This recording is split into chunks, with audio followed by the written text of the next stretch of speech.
To continue, now I will welcome Dr. Björn Vilhjálmsson, Assistant Professor at the University of Iceland, who will give opening remarks and be the moderator in promoting peace with the power of people and media. Björn, welcome. Thank you so much. There have been some last-minute changes to the lineup of the panel. Darren Aronofsky was supposed to be here. Unfortunately, he's stuck up in the highlands. A helicopter that was supposed to go and fetch him for us couldn't make it, couldn't land due to weather conditions. He sends his kindest regards, and I believe he is safe. Obaida Zaitoon, the director of The War Show, the Syrian documentary, she fell ill and also couldn't join us. She sends her apologies. In their stead, we have Giorgio Gosetti,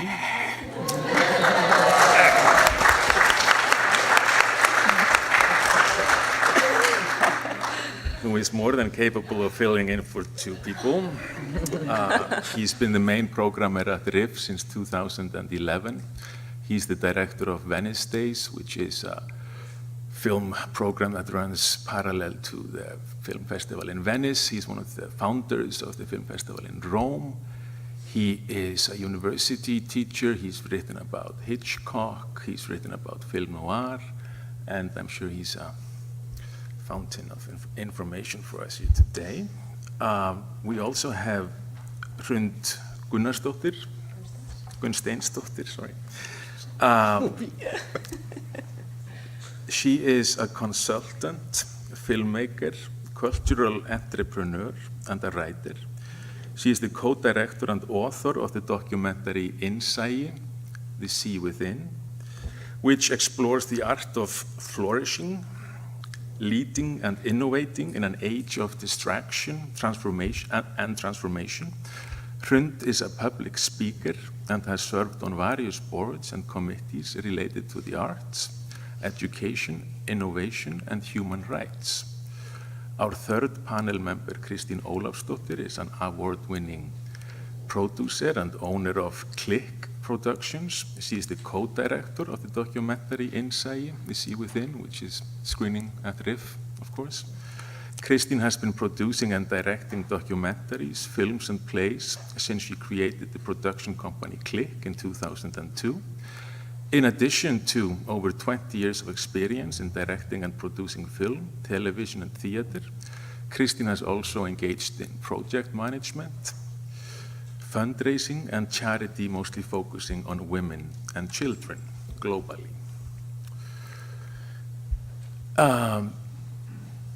I will now offer a brief reflection on the topic of the panel. Subsequent to which, or after I'm done, the panel members will have 3 to 5 minutes to respond to what I said, or just bring in their own entirely fresh perspectives on the issues at hand. After that, we will open the floor up to questions, and I will be moderating the Q&A session. I hope you forgive me for leading off with a quote, but I find the following passage from Adorno and Horkheimer's Dialectic of Enlightenment to be apt under the circumstances. This is how they open their book. Enlightenment, understood in the widest sense as the advance of thought, has always aimed at liberating human beings from fear and installing them as masters. Yet the wholly enlightened earth is radiant with triumphant calamity. That was a quote. Triumphant calamity. Isn't that what we see when we look outside the rarefied archipelago of privilege that dots Western Europe and North America? failed nation states with nuclear capacity, worldwide poverty, and stratospheric inequality, wars ravaging large swaths of Africa and Asia. Triumphant calamity, isn't that what we see when we look to the future and try to wrap our minds around the environmental catastrophe that is all but unavoidable now? And so we move on to the possible role of media in promoting peace. Films have, if not from the start, at least from early on, been used as propaganda, but not for peace, for war. In Mein Kampf, Hitler complained about Germany's lackluster output of propaganda films during World War I, and when in power, made sure that the cinema of the Third Reich was vigorous and robust. It is naive, however, to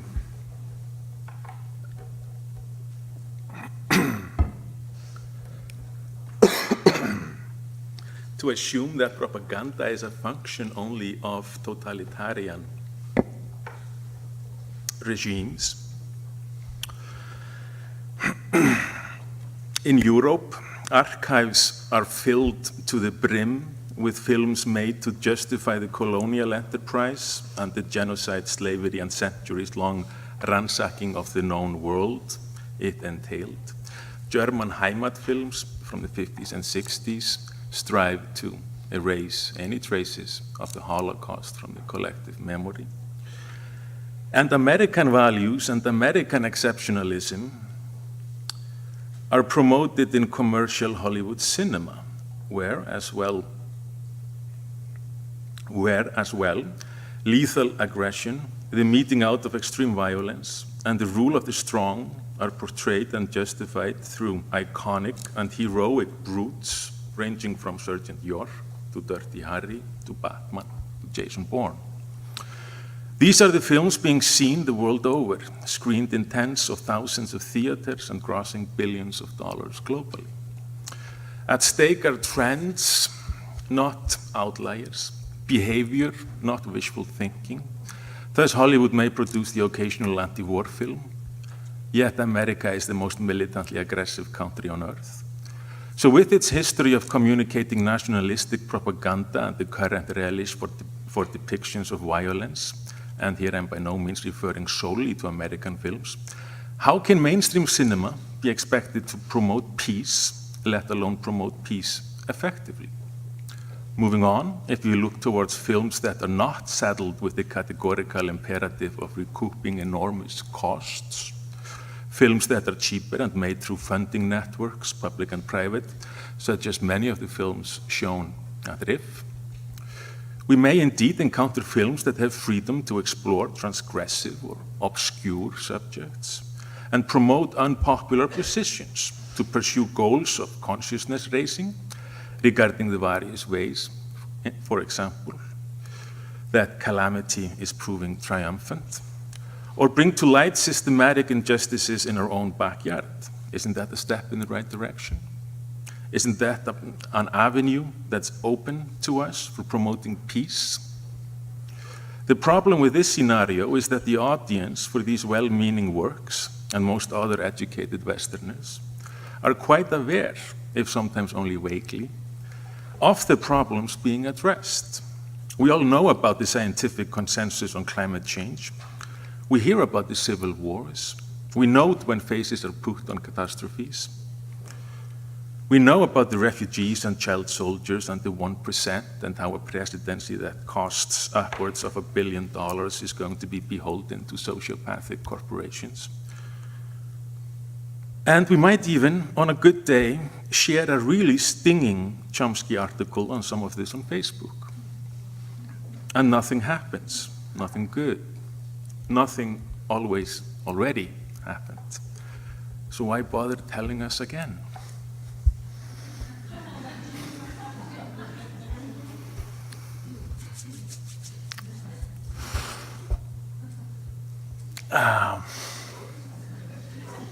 Thoughts? Less pessimistic, maybe? I think that, thank you for these very thoughtful introduction remarks. There's a lot in there. I think that when we talk about the impact of people in the media in the world today, I just want to say that part of where I'm coming from today is my background and current work with the UN, doing peace building and development work. So what I'm really concerned about when it comes to the state of the world and peace is the fact that the world is changing so much. We all know that. It's changed so much over the last couple of decades, and what the world looks like today is something that nobody really knows. At the same time, we have an international definition of a war that applies to the world as it looked like after the World Wars First and Second.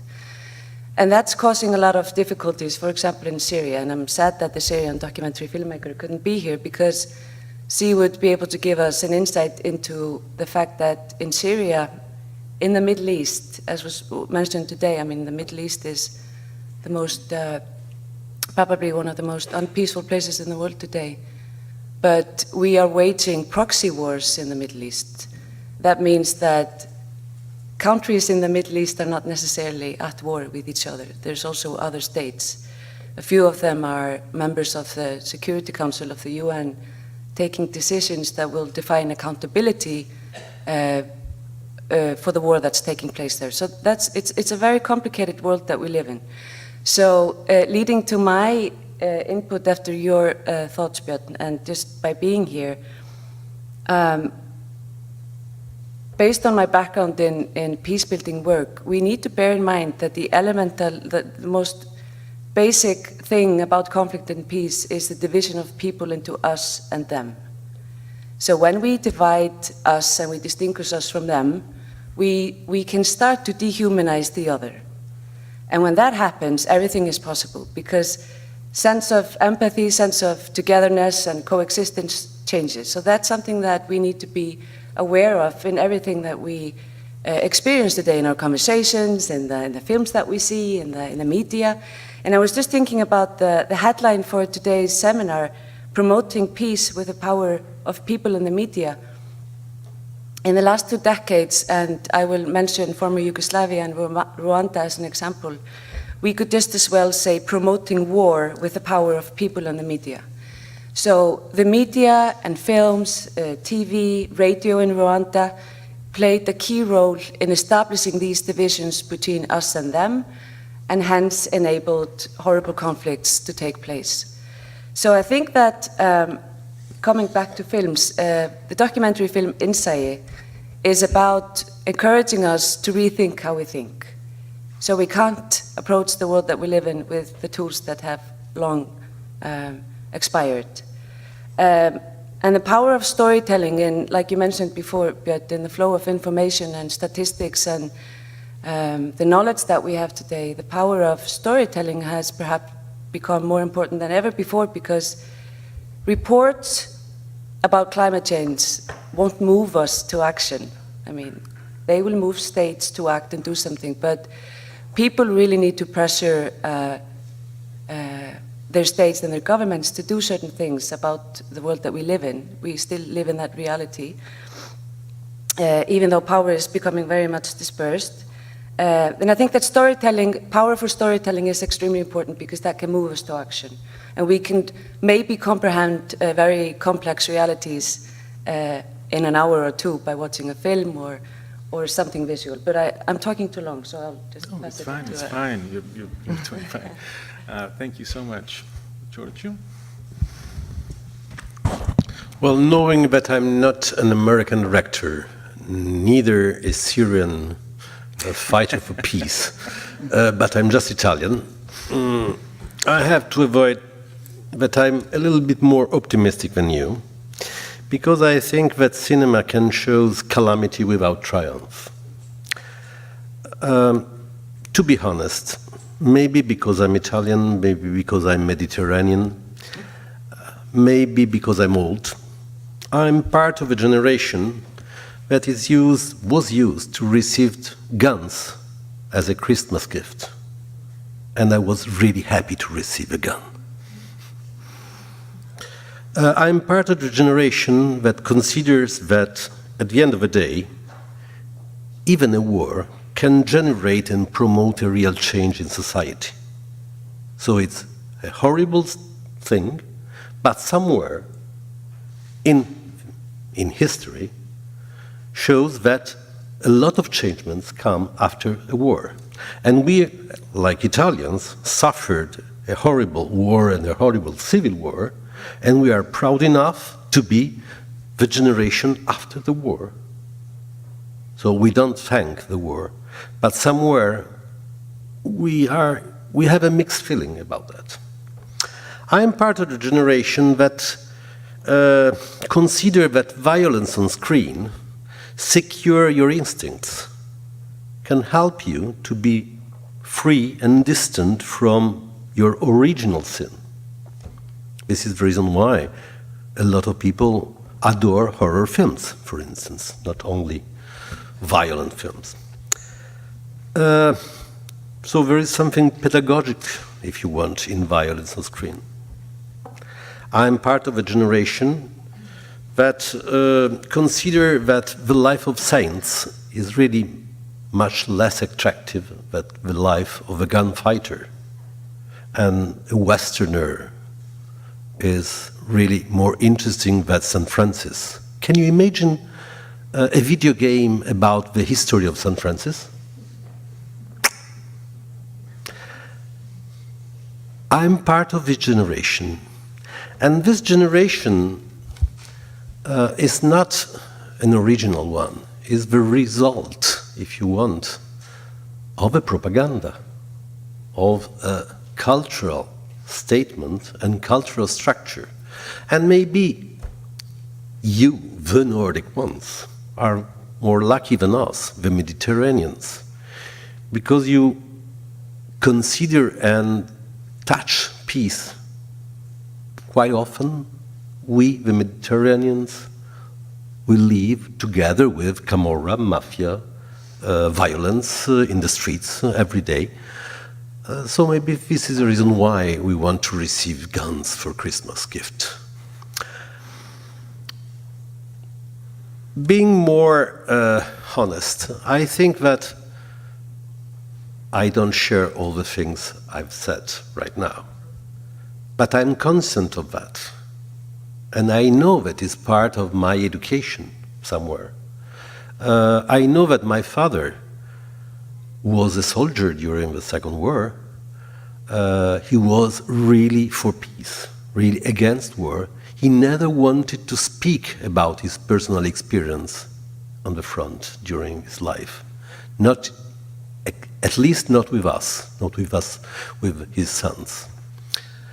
But I know that all the structure of our society considered violence and war like a part of the system.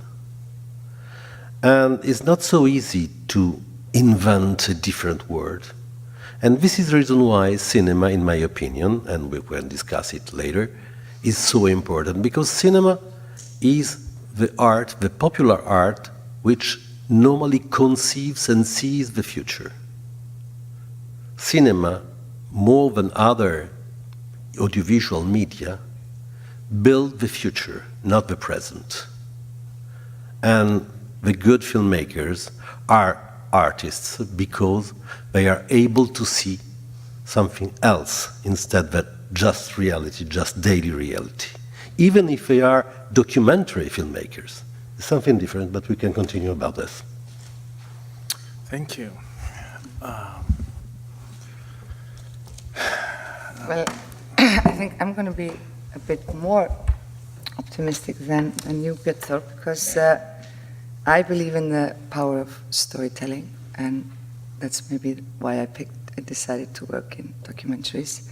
I believe in the power of visual storytelling, and I've seen it in action through the films that I've made, that you can actually do things, you can actually change things or get them, move things around and raise awareness and all that.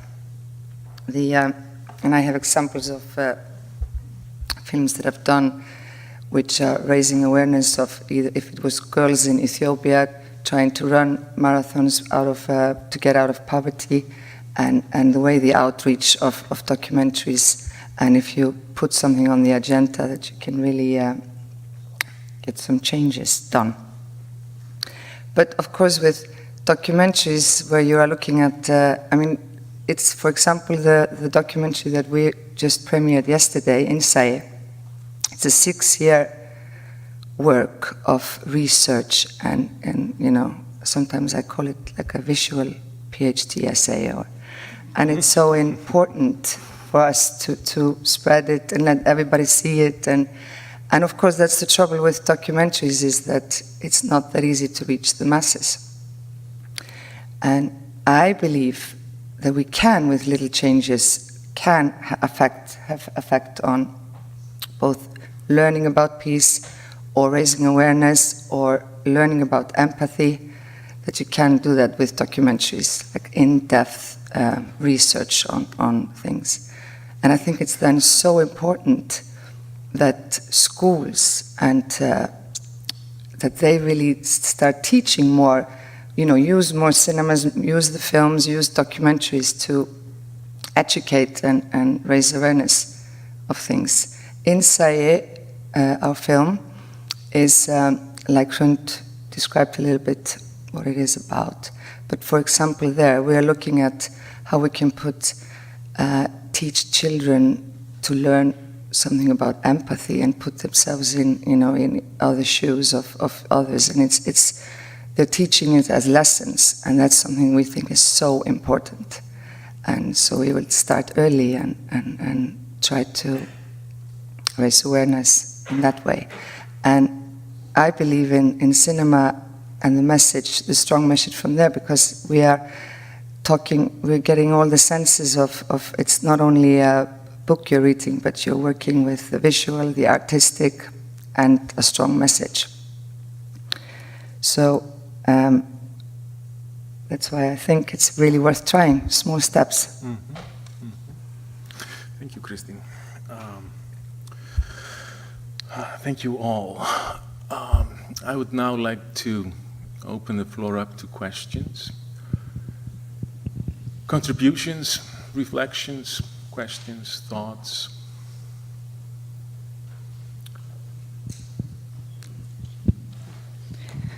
Thank you very much for what you do and for this panel. I have one very specific question that the Icelanders might be able to answer. So we're talking about the power of propaganda, be it for peace or war, and we currently have this radio station here in Iceland that promotes a lot of hatred. And I wonder if you would if you go to this radio station and lend your name to it and you give them credibility, or do you try to go there and promote an alternative perspective? How best to tackle all the disinfo and fear-mongering in our societies? Would you mind naming the radio station that you're talking about? Everybody knew that. Thank you.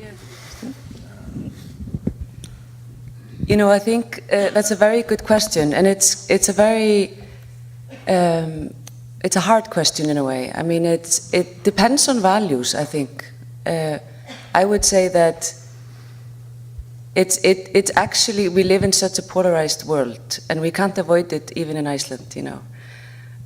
So I think that probably the most important thing is to engage in dialogue, and just to really try to build bridges. And it's always, even if you're sitting in a studio in a radio station, then you are looking somebody in the eye and you're having a conversation. And just to engage in that and try to influence the narrative and the storytelling, that's very important. And it makes me think of 1995, when a group of people went to Beijing to participate in a very big international conference about gender equality. And in Beijing in 1995, we created this document called the Beijing Platform for Action, which has genuinely changed lives in many countries when it comes to the rights of men and women.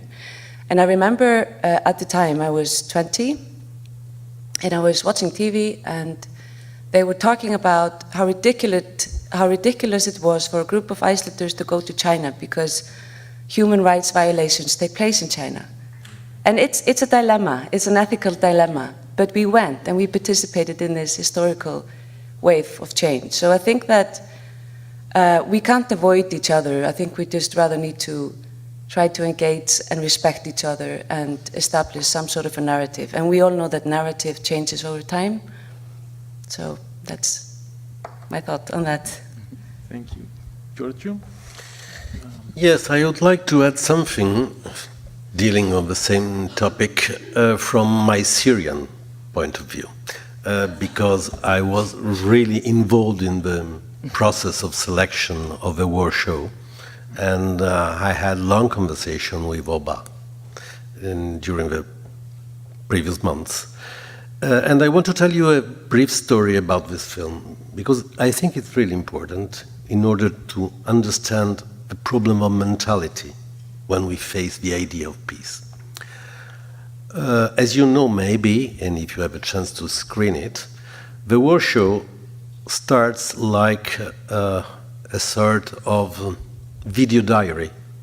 A group of very young people decided in 2011 to leave Damascus and to leave the regular Syria because of the Arab Springs in order to fight against Assad, against the government. And then this video diary takes a couple of years. Some of them died, some of them changed their state of mind, decided to be part of, it was not Daesh at that time, but it was something very close to Al-Qaeda. Some others left. Some others were captured and tortured. And all the images that Oba especially, with a little group of friends, would be able to save from these cells, from these very little cameras, she brought in Denmark, because she left Syria. And she tried to conceive a documentary in order to save the memory of this group of people, a group of friends. To save the memory because no one of them is safe today. Some died, some are in jail, some were forced to spread all around Europe. So she went to a Danish producer saying, I want to do a film with this. And the production started, of course, saying, yes, it's fantastic, we can do it. You will have an editor, you will have a director to be with you, to conceive this documentary. After 2 years, she was forced to say, I deny the editing, I don't accept to deliver my images for this film. And the reason was the idea of a Westerner director facing the story. His idea, his approach, unconscious or conscious, was I have to present you the drama and the sexual side of the violence and of the revolution. She didn't accept. The film was stopped for 2 years. And in the end, the Danish production, wise enough, suggested to change the editor and the director and to have a different approach. This is the reason why the film is now called The War Show, because it's totally the opposite of this. You don't see during this film nothing sexual, nothing extreme, nothing sensational, and they had a lot of images about that. They decided to banish totally this side in order to move the audience path to path to the idea to be part of the story of persons, of the story of different destinies, which was horrible, terrible, terrifying if you want, but not triumph. not a triumph, definitely not. And so this is a fantastic story in which you can understand how the point of view and the decision to open your mind to a possible discussion with another sensibility, with another culture, can be crucial in order to have a final product, a final film, able to move the consciences and not only to thrill the sensationalism of the audience. Thank you. Kristín, do you have something to add, perhaps? Well, it's very interesting to hear this story because I haven't seen the film, and of course the power in editing, and also the interesting thing of our view on things. I mean, especially for Icelanders who have never been in a war except the Cod War, the Cod Wars, and so we have sometimes a very naive way of seeing things. But it's a very interesting story because, you know, when we try to, if the director, if I understand it correctly, was trying to put his views on it, and that's always quite serious, and it's a delicate thing. But when your success is fantastic. Yeah. Sure. I want to add a little bit to these very good points. When I worked in Kosovo after the war there in 2001, I moved there, and the war ended in mid-1999. I had also been working as a journalist, and I had been doing research about peaceful resistance in the Balkans before that. So I had been in contact with a lot of people who lived in the Balkans, and they were trying to do anti-war storytelling. So they created this email system between the republics in Yugoslavia. And they created it in like 1991, a long time ago, so before the internet. So they did that in order to be able to communicate across the republics, because they could feel, just like we all would be able to feel, if our governments would be engaging in more hate discourse than before and creating these divisions between us and them. So they really tried to affect the narrative that was going on around the Yugoslavian conflict, but they didn't succeed, so to speak, because we didn't know about it. Because in the mainstream media, we were hearing different stories. And as a journalist in Iceland covering foreign news, we were trying to, you know, I worked on weekends to create stories about human beings that are engaged in these conflicts and doing something else than hating each other. But then it was so interesting to move to the Balkans and work there, because I could tangibly feel the impact of the stereotypes of us and them that had been created in mainstream media on my colleagues. So it's a really responsible and serious thing to do. So sensitizing people's realities, simplifying them for us to be able to digest them in half a minute or so while we have our dinner, is a really, it comes with huge responsibility. So I just wanted to kind of underline that. I mean, it's just the way that we create stories about things really affects the way that we deal with them on the ground. And that's why documentary films can be so incredibly powerful. But as you mentioned, I mean, the role of the editor and the decisions that are taken when it comes to funding documentaries are also also come with a lot of responsibility. How sensual do you request the story to be when you decide to fund a film, for example? Thank you. That was a fascinating question about the dilemma of normalizing discourses of hate or sitting down eye to eye and actually trying to build bridges. Are there other questions, thoughts?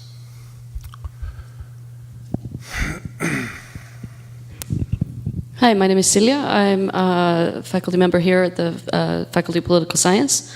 I saw your movie last night, Innsæi, and there's one point in it that I wanted to maybe elaborate a little bit on, and building on Birgitta's question.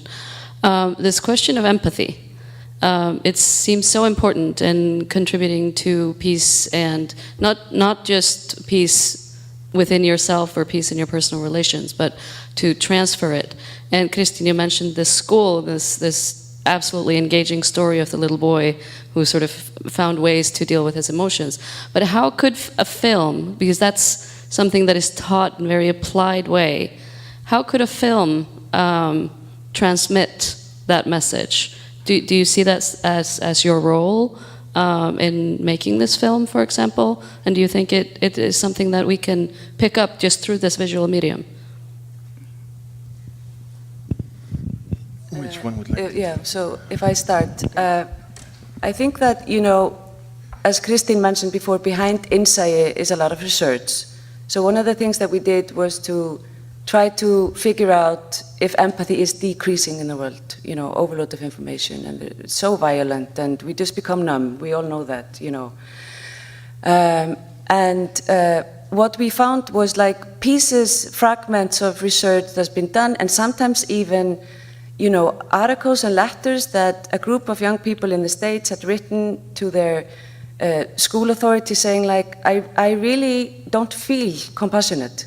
Can you help me? This is like, I'm worried about it. So there are like these signs of lack of compassion. And I think that, as Kristín mentioned before, I mean, films talk to us through more senses than, for example, reading an article or a book, possibly.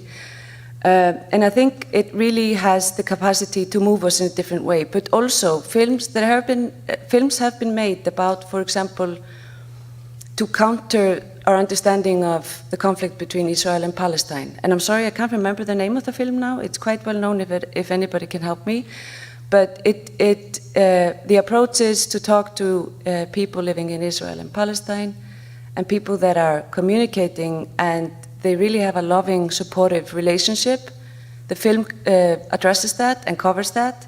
And so when you watch the film, you understand that it's not just a hate discourse that's taking place.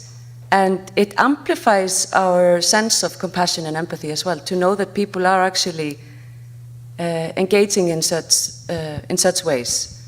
So I think, I mean, definitely there is so much power, but as Kristín also mentioned before, I mean, this is my first documentary film. I resigned from a permanent position with the UN because I felt like we were serving a system instead of system serving people on the planet. We're going into making documentary films. I would also say we need to be very wary of the industry because, you know, I would wish that all documentaries made, because they're so wonderful to have, that they would just be available for everyone instantly, but they're not. So that's also maybe a question of distribution, you know, having more access to documentary films. Maybe we would take wiser decisions, and it would affect our perceptions of the other and each other. Thank you. Kristín or Giorgio, do you have a response? Well, I have not a response, but I want to share with you the idea that cinema, and in any case image, is always a manipulation. We know that we have to start from this. You can manipulate for the best, with the best intention, or for the worst. But the image is not an objective piece of reality. It's the result of a choice of the point of view of the camera, a choice of editing, a choice of structure. Let me do for just a minute the film historian. Please compare, if you can remember, two films more or less of the same part of the century. The first one, you mentioned it, is Sergeant York. The second one is All Quiet on the Western Front, Lewis Milestone, 1930. And in the same year in Germany, Westfront, Georg Wilhelm Pabst. Two films somewhere banished from the official society. The German one completely denied and cancelled by the Nazi power. All Quiet on the Western Front, well considered, awarded, but not a success like Sergeant York. The stuff is absolutely the same. The intention is absolutely the same. We come out from a horrible war, the first one. We want to deny it. We want to impose a different and positive attitude of the human beings. Sergeant York, propaganda. Lewis Milestone, one of the most fantastic anti-militaristic films in the history of cinema. But they are absolutely two manipulations. You want to decide, you are free to decide which one is the good one or not. You have a long series of good films which are not war films presented like films in favor of peace, because it's obvious that anyone is in favor of peace. But you have a long list of war films who are dealing with war, in fact, just to go to the happy end. And you have a certain number of good films which are really anti-militaristic, really for peace. Normally, they are the outsiders. Kon Ichikawa, the Burmese harp in Italy, La Grande Guerra by Mario Monicelli, Dalton Rambo, John Hill got his gun, and so and so and so. What is really important is that you can remember more or less every one of them. When you mention Stanley Kubrick and you mention Path of Glory, you know very clearly that this manipulation is open mind, is official somewhere, and the force, the capacity of this director to change your state of mind and to change the state of mind of this generation facing to the war, it's incredible. When you face a TV report, the newsreels at 8 o'clock, 7 o'clock in the night, you don't feel the same manipulation. You accept them just like reality. By chance, there is a new generation, this is brandly new, the documentary generation who could impose the conscience to the audience that the manipulation is inside us and is very close to us every time. And the same reality could be presented by the newsreels, by a reportage, by a documentary in 3 or 4 different ways. Take the last example, and I conclude, please. The film which is closing RIFF, again a documentary. Well, I'm Italian. Fire at Sea by Gianfranco Rosi, Golden Beer in Berlin. It's the story of the people of Lampedusa. It's the story of the migrants. It's a story that any one of you know because of the new reels. When you see the movie, you will see the open manipulation. Gianfranco Rosi presents itself saying, here I am, and this is the part of reality I can present to you, and I'm conscious that I take part. I'm not objective. I'm part of this story, I'm part of this reality, up to you to judge. This is the great opportunity that cinema brings you today, to be part of a judgment about reality. Thank you for that, Giorgio. Kristín? No, yeah, The end, do you sorry? no, I was just saying you're at the end of the table, you're Yeah. always last. No, I mean, it's very interesting, and that is so true. I mean, documentaries are never neutral. Any film is never neutral. We always have an opinion on it. And it's also about the topics that you bring on the agenda. I mean, what voices can be heard and how you can get them out there, get the message out. I mean, doing documentaries it's a profitable thing. It is a mission of trying to get stories out there and to inform and raise awareness. And from the beginning, when I did clip productions, it's always the same thing. You know, you want to get the message out, and you have an agenda, and it's very. The only problem, you have to be a bit illusional because you really want the message to go out everywhere, but documentaries do not reach the masses, not yet. Things have changed. We have the internet now. We can do, there is more access and you can spread more faster than before. But the attention span of watching a 19-minute film on some topics who are maybe not that popular or who are tough is always it's a challenge instead of watching the news or seeing the topics there. And it's the same with this compassion fatigue. The more you see of war and in the news, you start to get disillusioned and you stop to connect with it. So, but the main thing is, I totally believe in the power of documentaries, but the main thing is to get them to the masses. And I think, again, that should be something that even governments and cities should look at and really get it in to get the documentary as a thing much more into the educational system, for example. Okay, thank you. Another question?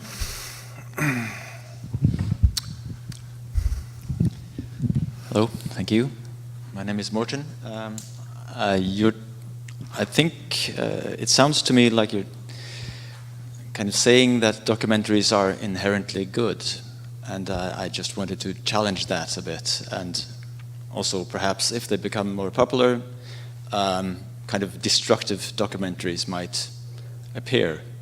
Any comments on that? And secondly, you were talking about using documentaries in school. I feel that we're always, or too often, pointing to changing things through the children.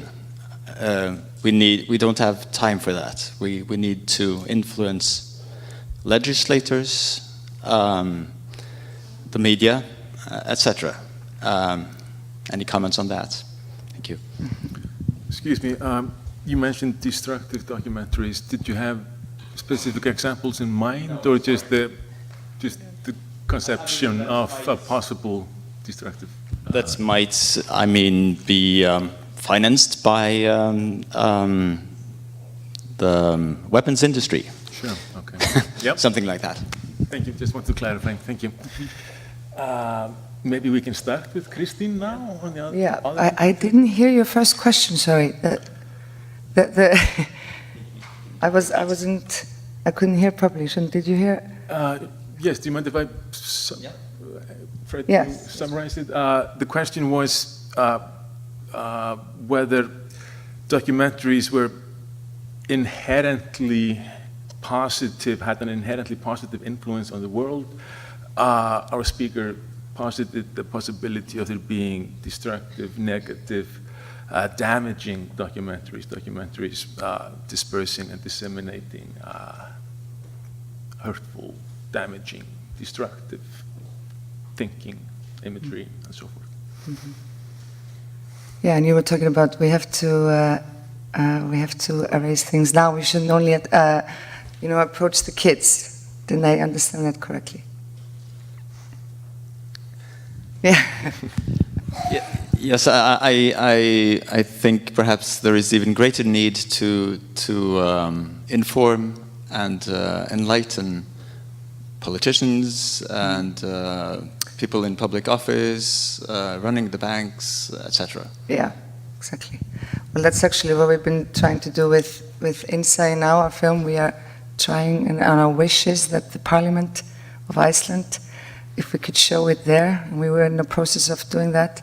Of course, it has to be. You have to really try to get, attention of the decision makers, and how do we do that? That we could. I mean, we're talking about the Hollywood film industry. I mean, there are options there. You can really affect if you want to, but it seems that blockbusters are, most of the blockbusters are usually glorifying violence, for example, rather than giving a strong message. But of course, we have great films out there who do the opposite.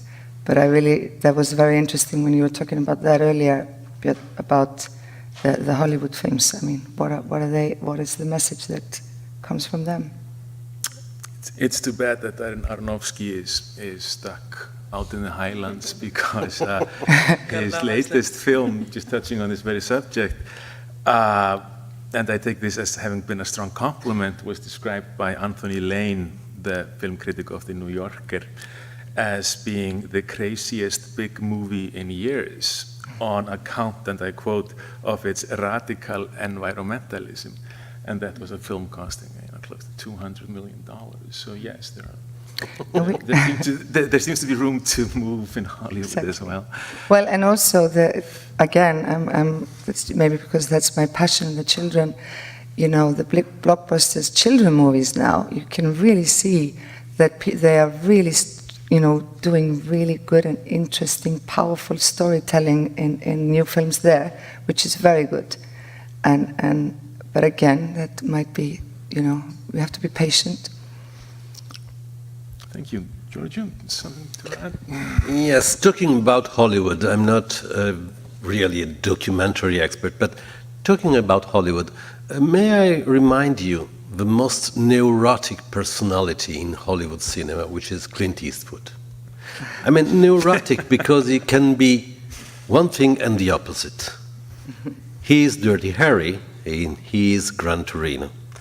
There is an episode in his artistic life which could be really interesting for our discussion of today.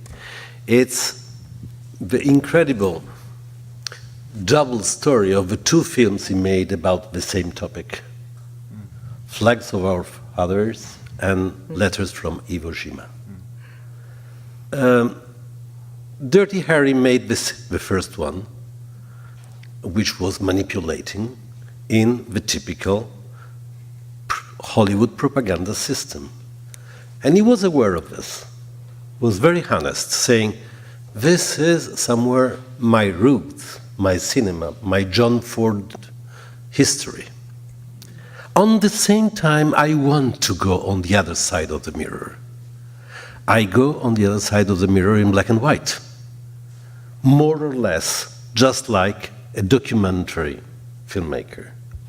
Letters from Iwo Jima is a documentary, it's a fictional, but it's absolutely conceived like a documentary in order to be inside the brain, inside the culture of the enemy. It was a fantastic experience. And if you want today to tell something to a new generation in school, and if you have the opportunity to show the two films and to move your audience to have the same circuit Clint Eastwood had in this case, this is a fantastic lesson for peace. Because he started from the opposite. Because he started with a film that considers Japanese like the enemy, Japanese like the horror, Japanese like the hell, the destruction of humanity. And then he goes on the other side of the mirror.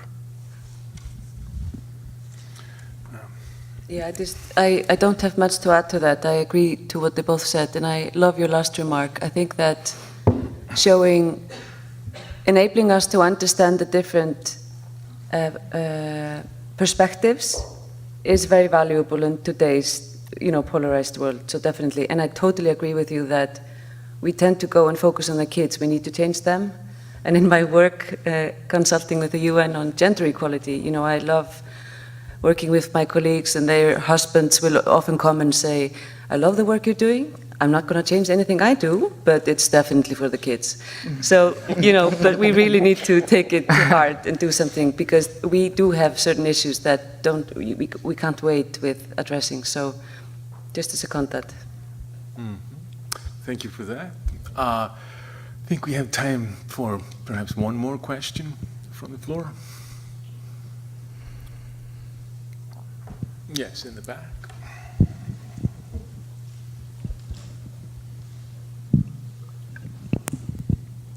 Yeah, I'd like to ask, given that entertaining films often involve dividing people into us and them, how do you see the future of the film industry? Whoa. Whoa. We're ending We're ending with the big themes in our lap. Who would like to tackle that first? I think you. Producer, director, film programmer. My comment on that would be films and media communications are all merging into one. I have no idea what the future of the film industry will be, but I do think that with that in mind, we need to understand that films and media are just means to an end. So, I mean, they will reflect the way we think and live our lives, but how we think and live our lives will be what's important. Do you know what I mean? So I think that that's a very shallow, lame answer. I'm sorry. I wish I knew the future of the film industry. Listen, I don't know, because film industry, it's an industry. Industry passes away, can be replaced by another kind of industry. Cinema and audiovisual is, on the same time, a mirror and a glass. A mirror in which you reflect yourself and your society, and the glass with the frame between you and reality. So this is a fantastic challenge, a fantastic opportunity that I don't think that for a long, long time humanity will be able to cancel this kind of experience. But we will change a lot of times. The VR, which is the new experience in cinema, the total immersion in the pictures, in the frame. Maybe it's just a joke, maybe it will change totally our point of view and our state of mind when we are seeing films or documentaries or every kind of audiovisual systems. The last thing I know that cinema is also a fantastic dream. And the most fantastic dream is when you see reality and you are part of a reality. Because the best screenwriter never will conceive something so attracting, moving, and important like reality. And I think that this is a fantastic challenge for everyone. And maybe, yes, it's interesting that we can use different technologies able to move any one of us to do something. But cinema is an industry, an art, and a profession. So I'm a strong defender of the profession, of professionalism in this case. Any one of us can film something. Just a producer, a director, an editor, and DOP can be a good film. All together. Well, I can only comment on the documentaries and that industry, and I think which is so important is, like I was saying before, how do you reach the masses and how do you get your film out there and for as many people as you can?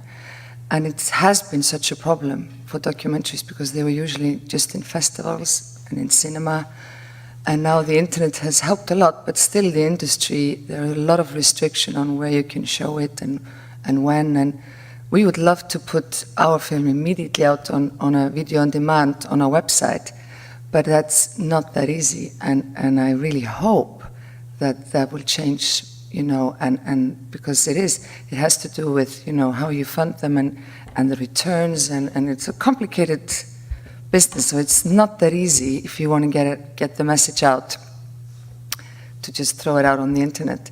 And that would be my hope, that there will be more access to documentaries. And it's just one click away and you can see some, you know, very good, magnificent work.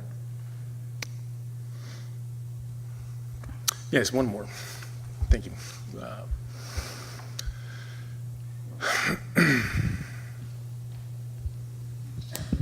Thank you. Yes, we have seen in the past few years that issues related to peace, war, global issues have been also featured in, let's say, mainstream film industry and Hollywood. If you take, for instance, Blood Diamond, if you take also issues related to climate change with the Inconvenient Truth, we see that there is, or there seems to be, a growing interest even from the real big business film industry about global issues and issues related to peace and human accomplishment. And so I was wondering what do you think about, I mean, do you think that indeed this is a new trend? And if so, how can we eventually support that? How can we encourage the film industry to go more into this direction? Because obviously, and I mean, this has nothing to do with propaganda, we just has really to do something about raising people awareness and build public support for specific cause. If you take indeed the Blood Diamond, this has really created a very strong awareness, public awareness on this business of diamond and blood and war. And in a way it has generated what was called the Kimberley process and some sort of regulation and restriction on the business of diamond. So this is in a way very positive. So how can we eventually support this trend, if indeed this is a trend? And my second question, because we had a session before about how celebrities are engaging humanitarian issues, would there be eventually a way to encourage film stars and to be also pushing for, I mean, using their their role and their celebrity to raise the issue of peace, war, and well-being? Okay. Thank you. I think we can perhaps go a quick round, although the question was twofold. We still have to perhaps be somewhat brief as we respond to this last question. Hrund? Do you maybe want to summarize the two questions for us? Or, okay, I'll just... How can we use film and the power of celebrity to make a better world? So, my comment on your first question, which is very good, so is this a trend that films are creating changes, addressing issues that we don't know about, then we know about them through, for example, Blood Diamonds, very important issue, and being aware of it, we do something about it. So creating Innsæi is my first documentary, and what I've learned is that there is a lot of requirement that when you make a film, that you do an outreach campaign. To me, as somebody who's worked in development, it's very interesting. It's like, I don't think that if you're a filmmaker and an artist and you want to make a film, it doesn't mean that you are great or want to do an outreach program. For me, these are two separate things. So if you do a film and put it out there as an artist, you hope that people will be moved to action or moved to think differently. So I think that we need to make sure that we create space for both approaches, so the purely artistic way of doing films, but also films as a vehicle to change the world. And I think when it comes to celebrities, I think that the trend that celebrities are now becoming big spokespeople for certain causes is just a reflection on what we're interested in, And I think it happens organically, and it's something that if we don't like it, then maybe we should reconsider what it is that we look at most often on the internet. It seems to be most often celebrities, and if that's what we ask for, then people think, okay, let's be smart about it, and let's get celebrities to talk about their causes. And I think this is kind of an organic way with celebrities and professionals. Hopefully, everybody is working with a solid, good heart and good intentions. That was a very long, short answer. Sorry. I summarize your two questions with one answer. The answer is Imagine by John Lennon. If you want to play with the enemy, you have to use the same stuff. Imagine was an incredible success all around the world. Everyone bought the vinyl. Everyone bought the song. So it was very good for industry, but the message and the quality of this text was spread in the world. And it was much more interesting instead than a lot of other songs. And John Lennon was a celebrity used for a good reason, for peace. So yes, I do prefer to have Angelina Jolie like humanitarian ambassador instead, but so-and-so actress. Yeah, I totally agree. And we always have short attention span, and somehow, like Hrund was saying, this is, the things we look at most on the media. So I think putting the topics on agenda through celebrities, I think, is worth doing. Again, how you want to reach the masses, how you want to get the message through. Thank you. I would just like to end by encouraging you all to see The Sea Within. It's a fascinating film about alternative ways of being and alternative ways of thinking in the modern world, a blindly rationalistic, alienating, dehumanizing world, even in the affluent West. Can we somehow get out of this kind of rat race trap? Also, The War Room by Saitoon, who couldn't be here today. Truly unforgettable movie.